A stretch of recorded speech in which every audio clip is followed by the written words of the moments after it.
하나님께서 우리들에게 주시는 말씀은 구약성경 시편에 있는 말씀입니다. 시편 14편 1절부터 6절까지 말씀입니다. 구약성경 811면에 있는 시편 14편 1절부터 6절까지 말씀입니다. 찾으셨으면 같이 봉독하도록 하겠습니다. 어리석은 자는 그의 마음에 이르기를 하나님이 없다 하는도다. 그들은 부패하고 그 행실이 가증하니 선을 행하는 자가 없도다. 여호와께서 하늘에서 인생을 굽어서 비사 지각이 있어 하나님을 찾는 자가 있는가 보려 하신즉 다 치우쳐 함께 더러운 자가 되고 선을 행하는 자가 없으니 하나도 없도다. 죄악을 행하는 자는 다 무지하냐. 그들이 떡 먹듯이 내 백성을 먹으면서 여호와를 부르지 아니하는도다. 그러나 거기서 그들은 두려워하였으니 하나님이 의인의 세대에 계심이로다. 너희가 가난한 자의 계획을 부끄럽게 하사 오직 여호와는 그의 피난처가 되시도다. 아멘. 오늘 우리가 읽은 이 시편은 우리에게 가장 중요한 우리의 인생의 문제를 제기하고 있습니다. 그것은 인간 자신과 하나님과의 관계의 문제입니다. 우리가 이 땅에 살면서 우리는 수많은 당면한 우리의 인생의 문제에 직면하고 살고 있습니다. 오바마 행정부가 이제 잡을 더 많이 창출하고 고용을 늘리겠다. 이거 중요한 문제죠. 중요한 문제입니다. 이민자를 억누르고 족쇄를 채우는 이 반이민 법안, 이거를 어떻게 폐기하는가? 이거 이민자들에게는 중요한 문제입니다. 우리 자녀들이 공부를 잘하는 문제, 이거 중요한 문제입니다. 내가 은퇴 후에 어디서 살 것인가? 무엇을 하고 살 것인가? 우리 실버 어르신네들에게 아주 중요한 문제입니다. 우리 젊은이들에게는 내가 어떤 인생의 반려자를 만날 것인가? 중요한 문제죠. 또 요즘에 일본의 이 대선하는 아베 정권의 극우 세력 확장, 중요한 문제입니다. 이번에 제가 일본을 다녀왔는데 일본의 야스쿠리라고 그 신사 참배하는 그곳을 방문했습니다. 참 박물관을 갔는데 참 저는 놀랐어요. 그 박물관에 그렇게 그 일제 전쟁에 침략을 한 우리로서는 그 침략의 원수들인데 거기에 그 사람들의 사진이 다 수천 명, 수만 명의 사진이 걸려 있어요.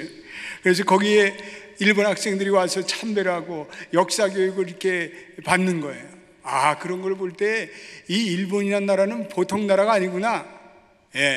극우 세력의 어떤 확장, 중요한 관심사더라고요. 그런데 오늘 우리 시편 기자가 우리에게 제기하는 가장 본질적이고 중요한 문제가 있는데 그것은 하나님과 나와의 관계 문제가 가장 중요하다는 거예요. 따라서 합시다. 하나님과 나와의 관계 문제. 여러분, 그것이 가장 중요하다고 오늘 시편 기자는 말하고 있습니다. 전쟁이 일어나든 그렇지 않든 하나님과의 나와의 관계는 계속되는 거예요. 환경의 재앙이 발생하든 안 발생하든지 나의 삶이 그로 인해서 불편하든지 하나님과의 나와의 관계, 그것이 더 중요한, 우리가 미국에 살든지 한국에 살든지 하나님과의 나와의 관계는 계속됩니다. 여전히 시편 기자는 하나님과 나와의 관계 문제가 이 세상의 어떠한 문제보다 중요한 문제고 이것은 근본적이고 본질적인 문제라고 오늘 본문에서 말씀하고 있습니다. 그런데 이 하나님과의 관계의 문제에 있어서 하나님이 없다라고 무신론적인 전제를 가지고 사는 사람들이 있다고 말씀하고 있습니다. 오늘 우리 1절을 한번 읽어보겠습니다. 같이 1절을 읽어보겠습니다. 시작. 어리석은 자는 그의 마음에 이르기를 하나님이 없다 하는도다. 그들은 부패하고 그 행실이 가증하나 선을 행하는 자가 없도다. 아멘. 어리석은 자는 그 마음에 이르기를 하나님이 없다 하도다. 여기서 오늘 시편과 잠언에서 보면 이 어리석은 사람이라는 단어가 많이 나옵니다. 이 어리석은 사람이라는 것은 무슨 세상적으로 지식이 없거나 있거나 그런 문제가 아니라 영적인 의미를 가지고 있습니다. 그것은 오늘 이 어리석은 사람이라는 것은 도덕적으로 잘못된 세계관을 가지고 하나님의 살아계심을 부정하는 사람이라. 적지 않은 사람들이, 이 세상의 사람들이 하나님이 없다는 가정을 가지고 살아갑니다. 나는 하나님의 살아계심을 믿지 않아. 그리고 하나님이 있고 없고는 내 인생의 중요한 문제가 아니다. 이런 인생의 전제를 가지고 살아가는 사람들이 많다는 거예요. 시편 기자는 그러한 사람을 어리석은 사람이다 이렇게 표현하고 있습니다. 어리석은 사람들은 그 마음에 하나님이 없다라고 주장합니다. 하나님이 없다라는 사람들은 어리석은 사람이다, 이렇게 시편 기자는 말씀하고 있습니다. 여기서 어리석은 사람이라, the foolish people, 이런 뜻은, 그 단어의 진의는 피상적인 사람이다, 이런 뜻이에요. 어리석은 사람들은 생각하지 않습니다. 어리석은 사람들은 깊이 묵상하지 않습니다. 그래서 오늘 이 어리석은 사람과 대조적인 인생을 오늘 우리에게 주신 2절 말씀에서 이렇게 표현하고 있습니다. 여러분 2절도 읽어보겠습니다. 시작. 여호와께서 하늘에서 인생을 굽어 살피사 지각이 있어 하나님을 찾는 자가 있는가 보려 하신즉, 하나님께서 하늘에서 우려보시며 첫째로는 지각이 있는 사람을 찾는다. 어리석은 사람과 반대의 사람들은 지각이 있는 사람입니다. 할렐루야. 지각이 있는 사람들. 두 번째는 하나님이 정말 계신가를 궁구하고 묵상하고 생각하는 그러한 사람들입니다. 그래서 한마디로 지각이 있는 사람들은 이 세상에 되어지는 모든 삶을 보면서 하나님은 살아계셔, 이 모든 증거를 볼 때 하나님이 안 계신다는 것은 이건 도저히 이해할 수 없어, 이런 곰곰이 생각하는 사람이 바로 어리석은 사람의 반대의 인생을 살아가고 있다는 것입니다. 어리석은 사는 사람은 생각하려 들지 않습니다. 이해하려 들지 않습니다. 그들은 성급하게 행동합니다. 어리석은 자라는 것은 그러므로 인생에 보는 안목이 없어요. 하나님을 알려고 노력하지도 않아요. 이 어리석은 인생들은 자신의 그 당면한 문제, 화급한 문제로서는 그 문제를 해결하는데 뛰어난데, 그러나 인생의 가장 근본적인 문제에 대해서는 그들은 알려고 들지도 않고 무지하다는 거예요. 하나님을 모르고 살기에 마음이 어두워져요. 하나님을 알지 못하는 사람들의 마음은 다 부패합니다. 부패해질 수밖에 없습니다. 오늘 그들은 부패하고 그 행실이 가중하니 선을 행하는 자가 하나도 없도다. 하나님께서 하늘에서 내려보시며 그들에게 물었어요. 저들에게 깨끗한 양심이 있느냐? 없어요. 그 대답은 없다는 거예요. 하나님을 믿지 않는 자는 깨끗한 양심이 없어요. 요즘에 중국에서 부패와 심각한 전쟁을 벌이고 있습니다. 이 시진핑이라는 사람은 대단한 사람, 자기의 목숨을 걸고 그 암살의 위기도 몇 번 있었대요. 그런데 이 고위층 공직자와 그리고 군벌 세력을, 부패 세력을 다 숙청하고 있어요. 이 중국의 부패는 상상할 수가 없어요. 너무나 엄청난, 매년 부패 관리를 수천 명을 총살해서 죽여요. 그런데 인간은요, 총을 쏴서 죽인다고 아무리 어떤 위협을 가해도 인간이 가지고 있는 이 부패라는 것은 본능적인 것이기 때문에 이것은 예수 그리스도의 피로 제어받지 않고서는 이 부패라는 것은 계속될 수밖에 없어요. 부패한 공직자들이 이렇게 축척 행위를 벌여요. 그래서 여러분 중국의 유명한 방송국의 방송 아나운서들 그런 사람들 보면 다 공직자와 부정한 그런 행위를 저지르고 있어요. 그건 놀래, 도저히 이거 상상할 수 없는 그런 사회예요. 그 윤리적으로 그 부패상이 말할 수 없어요. 여러분 하나님이 없는 그러한 사람들은요, 이 부정과 윤리와 그리고 도덕적인 부패가 우리가 생각하는 상상을 초월해요. 그들은 그들의 마음 하나님으로부터 제어받지 못하기 때문에 그래요. 요즘에 북한에도 여러 가지 부정한 부패한 소식들이 소상히 전해지고 있는데, 북한에 그렇게 마약 인구가 많다잖아요. 많은 사람들이 마약을 해요. 북한의 국경 수비대 군인들이 총을 주지 못할 정도로 마약에 빠져 있어요. 마약에 빠져 있으니까 총을 주면 이건 불상사가 계속 일어나는 거예요. 북한의 불륜 관계가 급증하고 있다는 거예요. 북한의 고위 간부들이 다 보면 성적인 타락 행위에 빠져 있어요. 김정은, 김일성, 김정일 다 무슨 기쁨조라든지 이러한 타락한 그러한 성적인, 그러한 윤리적으로 도덕적으로 말할 수 없는 성적인 이탈 행위에 빠져 있어요. 북한의 여대생들이 몸을 팔아서 휴대폰을 사요.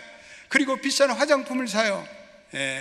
북한의 숙청과 그리고 권력 투쟁으로 서로 불신하고 서로 증오하는, 그래서 근본적인 인간의 신뢰관계가 무너지고 있어요. 여러분 하나님이 없는 사회는 다 그런 사회예요. 하나님이 없는 사회는 다 도덕적으로 윤리적으로 부패하고 그리고 타락한 그러한 말기적인 말세적인 현상이죠. 하나님을 떠난 모든 인간들은 타락하고 부정하고 음란할 수밖에 없어요. 인간의 마음이 인간이 가지고 있는 원래적인 죄의 부패한 마음으로 타락하고 부패했기 때문에 그래요. 예수님이 계시지 않는 사회, 하나님을 부정하는 무신론적인 사회는 그 자체만 가지고도 붕괴될 수밖에 없어요. 여러분 앞으로 보세요. 북한과 저 중국에 일어나는 수많은 사회 문제가 계속해서 발생할 거예요. 도저히 인간의 어떤 개인적인 윤리와 도덕으로는, 교양으로는 인간 스스로를 다스릴 수 없기 때문에 그래요. 윤리와 도덕이 무너지고 말 거예요. 하나님이 없다고 부정하는 사회는 다 어리석은 사회이기 때문에 그렇습니다. 오늘 1절에 어리석은 자들은 그 마음에 이르기를 하나님이 없다. 그 마음이라는 단어에 여러분 주목해야 돼요. 그 마음, 이 마음이라는 것은 흔들리는 마음이에요. 우리의 어떤 의지로 잡을 수 없는 마음이에요. 어리석은 자들은 이 유혹하는 마음에 귀를 기울여요. 자신의 욕망에 의해서 지배를 받고 설기돼요. 그들의 영은 훈련되지 않았어요. 그들은 말씀으로 훈련되지 않았어요. 시편 기자는 이 감성의 중심인 마음에 따라서 인간의 삶이 좌우되는 그 하나님을 부정하는 자들은 그러한 삶을 산다고 말씀하고 있습니다. 그들은 마음에 끌리는 대로 살아가요. 본능대로 살아가요. 어떤 믿음에 의한 확신 때문에 자기를 절제하고 그러지를 못해요. 그들은 자기가 좋아하고 싫어하는 것에 대해서 자기의 몸을 맡겨요. 그들은 타락한 상태에 이끌려 스스로 내린 결정에 의해서 인생을 결정짓습니다. 이 세상의 죄성 가운데 태어난 모든 인간은 하나님을 향한 의식보다는 자신의 욕망과 마음에 의해서 좌지우지돼요. 끌려가요. 유혹을 받아요.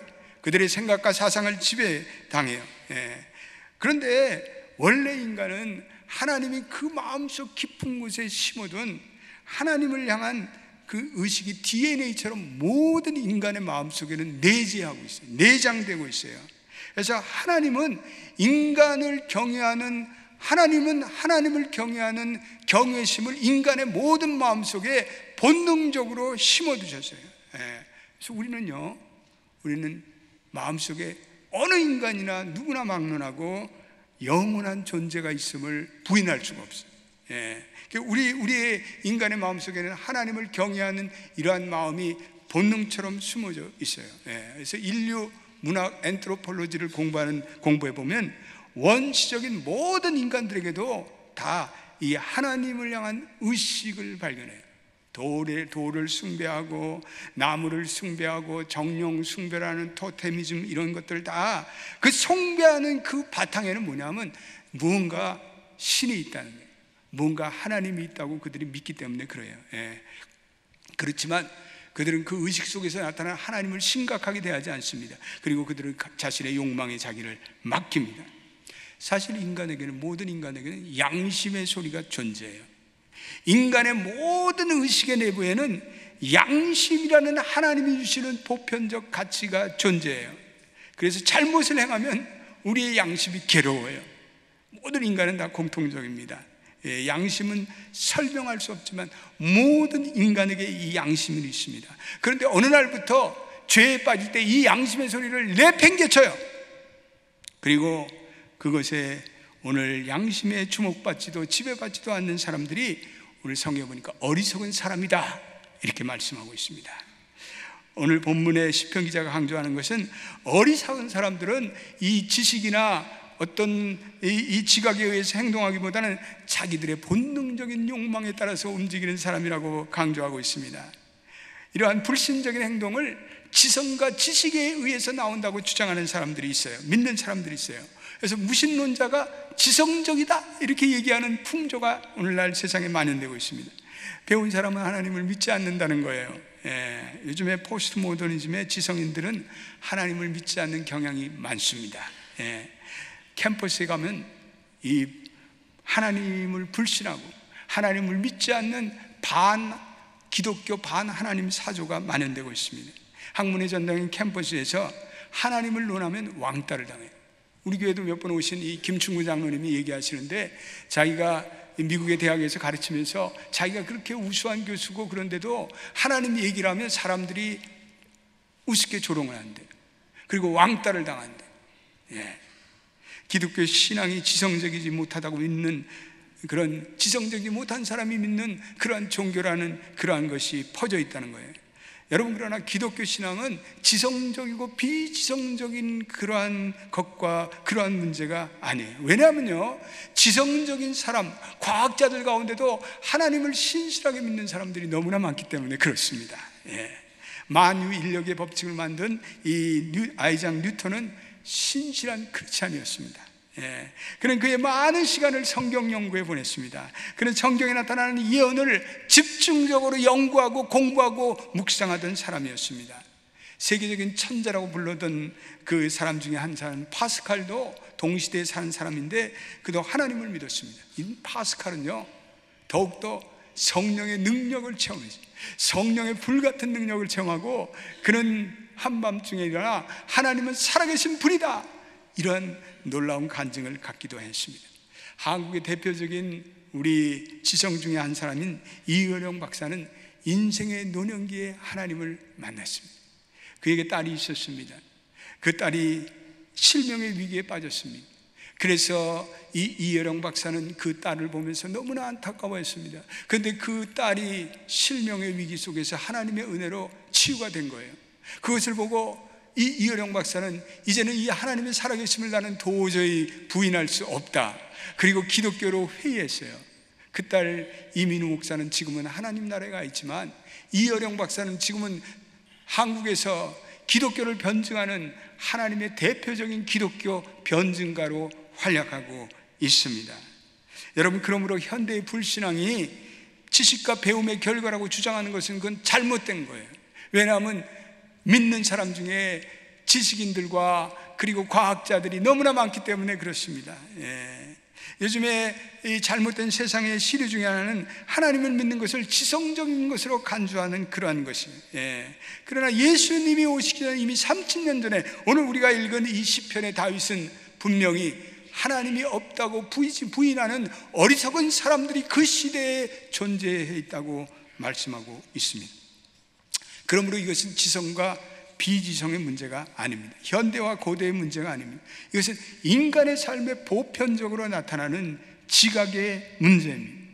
많은 사람들이요, 세상 사람들이 교과서적인 지식에는, 지혜에는 뛰어날 수가 있어요. 그들에게는 이 인텔리전트한 그러한 지성적인 마음이 있어요.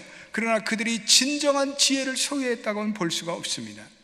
지성적인 사람이 될 수는 있으나, 지성적인 사람이 될 수도 있으나 개인의 삶 속에서는 영적인 어두움에 빠져 사는 사람들이 너무나 많아요. 대학 교수가 자기의 제자를 추행하려고 해요. 법을 집행하는 사람들이 공공연하게 죄를 저질러요. 오늘 국회의원들이 검은 돈의 유혹을 받지 않습니까? 한국 사회에 오늘날 벌어지는 성완종을 둘러싼 그 거대한 금권과 권력의 그러한 스캔들, 다 그러한 모습이에요. 배운 사람들이 요즘엔 더 범죄를 저지르죠. 그래서 화이트 칼라 범죄라는 것이 유행합니다. 배운 사람들이 욕정과 욕망의 지배를 받고 있어요. 이러한 사람들은 진정한 지혜는 없는 거예요. 그 사람들에겐 지식이 있고 박사학위가 있을지 모르지만 그 사람들에겐 진정한 하나님을 경외하는 지혜가 결여되어 있습니다. 오늘 시편 기자는 이러한 모든 사람들을 가리켜서 3절에 이렇게 말씀해요. 우리 3절도 한번 읽어보겠습니다. 시작. 다 치우쳐 함께 더러운 자가 되고 선을 행하는 자가 없으니 하나도 없더라. 할렐루야. 하나님을 알지 못하는 자, 하나님을 부인하는 무신론자들은 하나님에 대한 진정한 지각력을 갖지 못하기에 그들은 자기의 욕망에 자기 자신을 맡긴다는 거예요. 그들은 하나님이 있다 없다를 말하는 정도가 아니라 나는 하나님이 싫다, I hate it God, 이렇게 얘기하는 거예요. 그것은 로마서에 나타난 대로 자기의 더러움이 드러날까 봐 그러는 거예요. 자기가 욕망에 따라 사는데 그 욕망이 하나님이 지적하면 그 욕망의 부정함이 드러날까 봐 하나님이 이제는 있다 없다의 존재가 아니라 나는 하나님이 싫어, 하나님이 나의 유혹을 막고 있어, 하나님이 나의 어둠이 드러나는 것을 하나님께서는 그 어둠을 밝히고 있어요. 그렇게 해서 나는 하나님이 싫다. 그런 사람들이 세상에 늘어나고 있어요. 말기적인 세상이죠. 우리가 하나님이 싫다는 것은 내 자신이 내가 하나님보다 내 자신을 더 잘한다고 주장하는 거예요. 하나님보다 내가 더 많이 권위를 가지고 있다. 나는 하나님 없이 산다. 이 독립선언을 하는 거예요. 이거는 하나님이 인간에게 주는 복을 걷어차는 거예요. 하나님이 주는 복을 스스로 부인하는 거예요. 어떤 무신론자들은 하나님이 없다는 증거를 증명을 통해서 과학적으로 입증하려고 합니다. 그들은 다윈과 같은 진화론자예요. 그들은 현대 과학을 통해서 증명하려고 해요. 그들은 심리학을 들어내면서 하나님이 없다는 것을 증명하래요. 진화론을 들먹이도 해요. 그런데 진화론이라는 것은 이건 사실은 아직도 입증되지 않은, 증명되지 않은 아직도 하나의 과학의 가설, 어썸션이에요. 어썸션. 이거는 증명이 되지 않은 거예요. 과학은 하나님이 없다고 증명하는 것은 어리석은 거예요. 여러분, 우리가 살고 있는 이 우주를 조금만 더 세심하게 살펴봅시다. 이 우주의 모든 질서가 얼마나 정교하게 움직이고 질서 정해는, 지구, 달, 태양, 별, 자기 궤도를 이탈하지 않고 질서 정연하게 운행되고 질서 정연하게 오늘도 어제도 내일도 움직이고 있습니다. 조금만 달과 지구와 그리고 해외의 위치가 바꾼다면 이 세상은 멸망할 수밖에 없어요. 그러나 이 모든 우주가 질서 정연하게 오늘도 신비하게 그 궤도를 한 번도 이탈하는 법이 없습니다. 제임스 딘이라는 우주 전체 과학자는 이 우주를 가지고 신비한 우주다, 이 우주는 신비한 우주다, 이렇게 그분은 찬양하고 있습니다. 그래서 우주 전체를 연구하는 우주 전체 과학자 중에서는 기독교 신앙을 가진 자들이 많습니다. 이 우주를 연구해 봤더니 너무나 이 우주가 정교하게, 섬세하게, 그리고 질서정연하게 이 모든 것이 움직이는데 이것은 도저히 그저 우연하게 이러한 모든 것이 발생될 수 없다고 믿기 때문에 그렇습니다. 그것을 우연의 일치로 생각한다는 것은 상상할 수가 없기 때문이겠습니다. 다윗은 그래서 시편 8편에 하늘과 땅은 하나님의 영광으로 가득 차 있다, 이렇게 말씀하고 있습니다. 여러분, 사람도 마찬가지인 것 같아요. 우리가 가지고 있는 이 신체 너무 절묘한 소우주예요. 그래서 우리의 이 신체 내장 장기들은 신묘막측이에요. 여러분, 우리의 이 장기들은 하나도 떼면 안 돼요. 하나님이 다 필요해서 주신 거예요. 어떤 사람들은 맹장을 떼어버리는데 맹장을 떼면 우주 시대에 우주를 갈 수가 없대요. 우주에서 균형을 잡을 수가 없대요. 하나님께서 우리의 코가 밑으로 이렇게 탁 쳐져서 빗물이 새지 않도록, 들어오지 않도록, 눈도 두 개고, 그래서 균형을 딱 잡게. 모든 것이 인간의 모습, 인간의 모든 오장육부가 이게 신비하게 만들어졌어요. 인간의 신체는 자연 복원력이 있었어요. 그래서 이게 약을 먹지 않고도 우리가 어떤 시일이 지나면 인간의 신체는 건강히 복원되는 것을 볼 수가 있습니다. 인간의 창조의 신비, 인간의 뇌, 슈퍼 컴퓨터. 인간에는 모든 인간의 이러한 인체의 기능을 조정하는 중추이며 감정과 그리고 인식 기능과 기억력을 관장해요. 최근까지 사실은 뇌에 대해서 별로 아는 것이 없었습니다. 그래서 이런 말을 하는 것이 불가능했는데 이 지난 20년 전부터 과학은 인간의 뇌에 대해서 너무나 많은 것들을 밝혀내기 시작했습니다. 그래서 뇌에 대한 지난 20년의 역사는 지난 200년의 모든 과학에서 뇌에서 쌓아온 지식을 초월한대요. 훨씬 능가한대요. 그래서 최근에 들어서 이 뇌에 대한 지식이 급속히 증가되고 있습니다. 뇌에 대한 의학적 연구에 따르면 뇌는 천문학적인 숫자의 이 뉴런, 신경세포로 이 뇌가 구성되고 있다는 거예요. 뇌에게는 1000억 개의 신경세포가 존재한다는 거예요. 그리고 생각할 수 없어요. 천조의 신경세포의 접합부 커넥션을 가지고 있다는 거예요. 그래서 이 뇌 속에 이 상호 연결성이라는 것은 우리가 도저히 상상할 수가 없는 겁니다. 사람의 정신활동에 관계하는 신경세포가 약 140어깨가 됩니다. 이게 여러분들의 두뇌, 뇌 한 분 한 분들의 뇌에 140어개의 신경세포가 이렇게 액티베이트해서 활동해서 여러분들의 뇌가 정상적으로 돌아가고 있다는 거예요. 놀라운 거죠. 그래서 인간의 뇌라는 것은 한마디로 이 어떠한 정교한 컴퓨터를 능가하는 슈퍼 컴퓨터의 기능을 가지고 있습니다. 여러분, 인간의 이러한 신체가 우연히 만들어졌습니까? 여러분들 시계를 뜯어보면 뒤에 그 안에 정교한 테이프들이 들어가고 정교한 모든 이 테이프들이 서로 맞춰서 이게 돌아갑니다. 그런데 이 시계가 어느 날 정교하게 만든 시계가 우연히 만들어졌다고 누가 생각할 수 있어요? 바이 찬스로 그게 만들어져요? 그러니 인간의 정교한 우주가, 인간의 세상의 우주, 전체 우주가 인간의 이러한 소우주의 인간의 신체 오장육부가 그냥 만들어져요? 우연히 만들어져요? No way. 도저히 생각할 수가 없습니다. 우리는 역사적인 증거를 봐도 하나님이 없다는 것을 상상할 수가 없습니다. 구약과 신약을 통해서 이루어지는 모든 예언의 사건, 예수 그리스도가 이 땅에 오심에 초점을 맞추죠. 이미 예수 그리스도가 이 땅에 오신 800년 전에 모든 예수님의 탄생과 죽음과 고난과 그리고 부활에 대해서 모든 구약 성경은 예언하고 있습니다. 그 예언하고 예고된 모든 사건이 메시아의 강림의 사건입니다. 예수 그리스도께서 이 땅에 오시면 모든 역사적인 증거로 입증되고 있습니다. 나사렛 예수는 참으로 이 땅에 존재하신 예수는 역사적인 인물이에요. 그리고 그는 십자가의 죽음으로 돌아가셨어요. 그는 역사적 사람, 성경에 나타난 예수님에 대한 그 정교한 예언, 그분이 이 땅에 오심, 그리고 고난과 죽음, 부활 등은 하나님의 살아계심을 입증하는 모든 증거가 됩니다. 기독교교의 이 신비한 역사, 현재까지 존재하는 기독교의 생명의 왕성함, 하나님의 살아계심을 가지고 설명하지 않고서는 설명할 길이 없어요. 어떻게 한갓 이 갈릴리의 촌동네에 무지한 어부 출신의 사람들이 전한 복음이 3세기 후에 거대한 로마 제국을 무너뜨리고 기독교 국가로 만들 수 있겠어요? 이건 도저히 신비 중에 신비며 역사 중에 역사가 아닐 수 없습니다.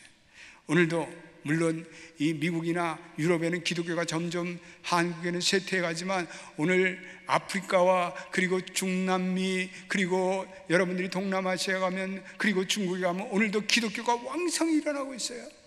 이 모든 것을 보면서 우리는 하나님의 살아계심을 부인할래야 부인할 수가 없습니다. 하나님이 없다고 말하는 자는 어리석은 자예요.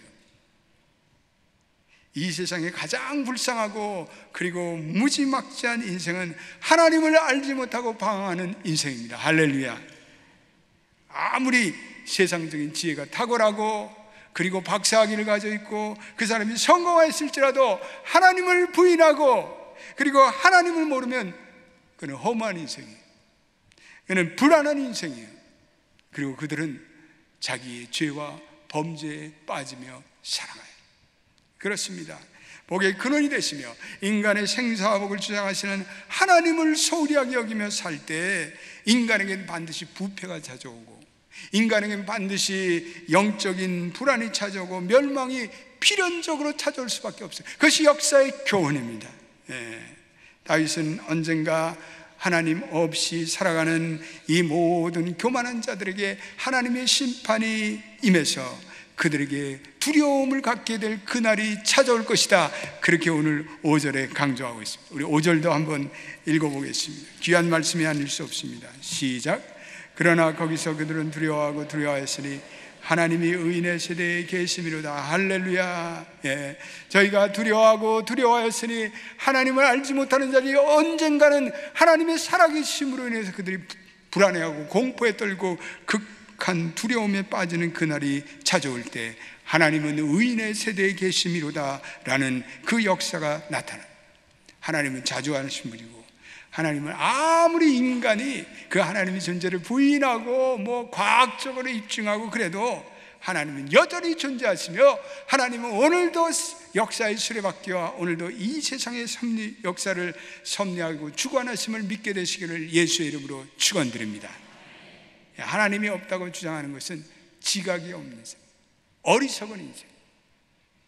하나님의 살아계심을 고백하심으로 지혜 있는 자가 되시길 주님의 이름으로 축원드립니다.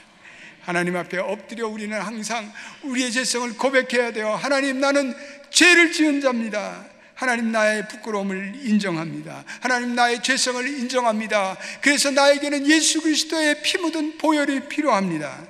하나님, 나를 불쌍히 여겨 주세요. 그리고 나를 용서해 주세요. 그리고 예수 그리스도의 보혈로 하나님의 의로운 자녀가 되게 해 주세요. 우리 이렇게 기도해야 돼요. 우리에게 새로운 생명을 주셔서 그 자녀 삼으시고 우리로 자손 만대 하나님 의인의 세대로 우리의 가문이 영적으로 축복받고 복을 받고 하나님의 그러한 모든 언약의 축복을 받는 여러분의 가문이 되시기를 주의 이름으로 축원드립니다. 하나님의 살아계심을 믿고 그를 향한 믿음을 가지고 살아가는 자들은 하나님께서 위로하고 격려해 주겠어요. 어떤 방식으로? 두 가지로. 첫째로는 하나님의 임재로 함께 하나님이 살아서 나타나세요. 하나님이 의인의 세대에 계심이로다. 하나님이 우리의 자손 만대에 살아계심으로 나타나실 거예요. 나아가서 하나님의 보호를 받아 하나님 우리의 피난처 되심이로다. 6절도 읽어보겠습니다. 같이 읽어보겠습니다. 시작. 너희가 가난한 자의 계획을 부끄럽게 하나 오직 여호와는 그의 피난처가 되시도다. 아멘. 하나님만이 피난처가 되죠. 무슨 세상의 유력자가 무슨 소용이 있어요? 성환종 그 사람도 크리스천이라는데 잘못된 거죠. 왜 이 세상 권력자가 자기의 피난처라고 생각해요?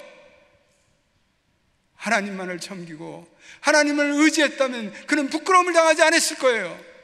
근데 대통령이 빽이라고 생각하고, 그리고 국무총리가 빽이라고 생각하고, 그리고 비서실장이 빽이라고 생각하고, 그 사람들 바지자락을 붙들고 살아가는 그러한 사람, 진정한 크리스천이 아니에요.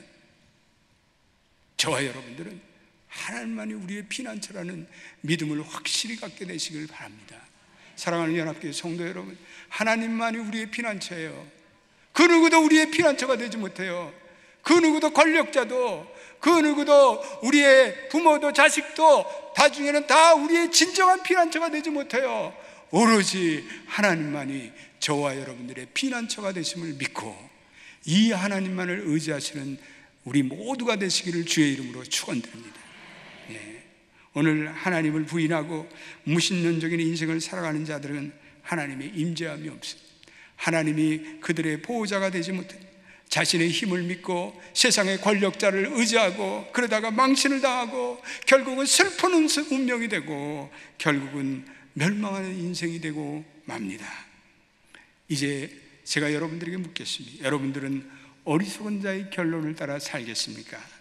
아니면 여호와를 경외하며 하나님의 은혜와 보호를 누리며 살겠습니까? 결론의 말씀으로 잠언 7장 1장 7절 말씀 우리 다 같이 읽어보고 우리 기도하겠습니다. 시작. 여호와를 경외하는 것이 지식의 근본이며 늘 미련한 자는 지혜와 온계를 멸시하느니라. 할렐루야. 여호와를 경외하는 것이 지식의 근본입니다. 기도하겠습니다. 하나님, 오늘 이 세상을 보면서 너무나 많은 하나님을 부인하는 자들이 늘어나고 있습니다. 하나님이 없다고 주장하는 자들이 늘어나고 있습니다. 그러나 곰곰이 생각하면 이 세상의 모든 우주의 모든 모습이 하나님의 살아계심을 증거하고 있습니다. 하늘과 땅이 하나님의 영광을 선포하고 있습니다. 우리의 몸이 소우주로 하나님의 신비를 선포하고 있습니다. 오늘 교회의 역사에 하나님의 신비가 선포되고 있습니다. 오 주님, 우리가 어리석은 자가 되지 않기를 원합니다. 오늘 어리석은 자는 하나님이 없다고 믿으며 자기의 멋대로 살아가는 자입니다. 우리가 그러한 자가 되지 않기를 원합니다. 하나님만이 우리의 진정한 피난처가 되십니다. 세상의 유력자를 의지하라는 것 다 어리석은 일입니다. 돈을 의지하라는 것도 어리석은 자입니다. 주여, 우리는 오로지 살아있는 하나님만을 의지하며 그분을 피난처 삼아 우리의 인생에 하나님께 영광을 돌리는 연합교회 모든 성도들이 되게 하여 주옵소서. 예수님의 이름으로 기도드립니다. 아멘.